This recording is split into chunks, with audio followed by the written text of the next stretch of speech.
hard month of campaigning, and still the leaders of the three main Westminster parties are out and about trying to gather every last vote. David Cameron, Gordon Brown and Nick Clegg know they have a fight on their hands. According to the polls, millions of voters have yet to decide which party to support.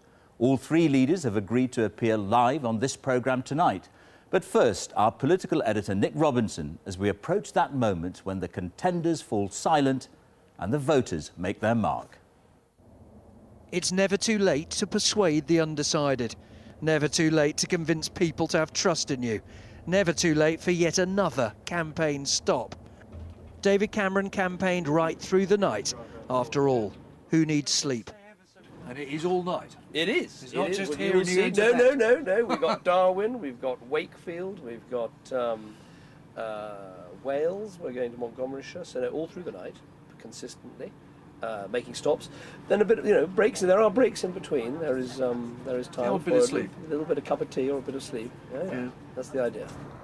The polls say that more people than ever before have yet to make up their minds. So the Tory leader's surprise shift workers in Lancashire exhausted his aides and asked them all to believe in him. You don't normally expect to see a politician here? No, it's a lot quieter than this normally. I imagine he's very busy, but a bit surprised for us, really, this time of night. At 3, he was in a warehouse. At 5:30 on a trawler in Grimsby. If only landing votes was as easy as landing fish. Down the road in Leeds, Gordon Brown had slept a bit before heading to meet market traders at dawn. Yeah, an early start for you. When did you start? Oh, about 3 o'clock this morning. 3 o'clock. And when do you finish today? Oh, I'll get away about 9 or 10 o'clock. So yeah. Come 10 o'clock tomorrow, it will all be too late. Before this campaign began, the Prime Minister was told he couldn't win. In the final hours of this campaign, it's clear that he refuses to believe that. It's 11 o'clock and Gordon Brown's been going 5 hours, aware that he hasn't got that many hours left to save his job, the car and the Prime Ministerial title. He insists that what can win him votes is not energy, but policy. What time did you get up this morning? You've had hardly any sleep. 5 o'clock. Yeah? 5 o'clock. But When do you go to bed? When do you go to bed? I'm a father with 2 young children, and to be away from home, I actually probably got more sleep last night than I did other nights. But you think this is making a difference? You still think it's possible? Making a difference by talking to people, making a difference by the speech I'm about to make and the speeches I'll be making right throughout the day about the choice before Britain. Nick Clegg either likes his sleep or is just confident. He made his first trip of the day to Eastbourne after 9 o'clock.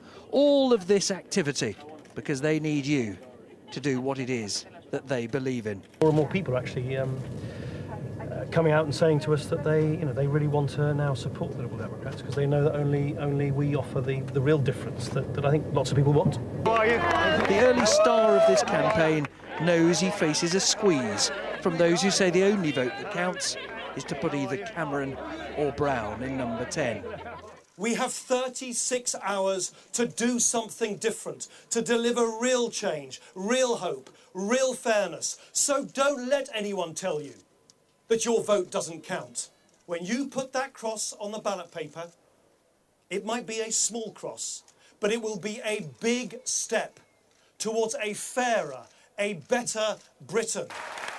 Prime Minister, perhaps for only one more day, Gordon Brown insists that it's ideas that count, and the Tories have got them all wrong. And I tell you, this is not a Conservative moment.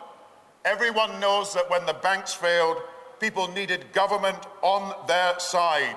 Everybody knows that. Everyone except the Conservatives. The Tory leader says that he's the one who's been positive throughout this campaign, but in his final appeal in Newtown, he asked voters to make sure they saw the back of Gordon Brown. We have just got a few hours left to bring our country a new government and to save our country from another 5 years of Gordon Brown. We don't have to put up with what we've got. We don't have to put up with a government like this. Britain and Wales could do so much better than we have now. The stars of this election have not been the leaders. They've been the great undecided. The millions who've ensured that no one knows whose car will roll up outside number 10 next week. Nick Robinson, BBC News, Bristol. Well, we're now joined by the three main Westminster Party leaders. In a moment, I'll be talking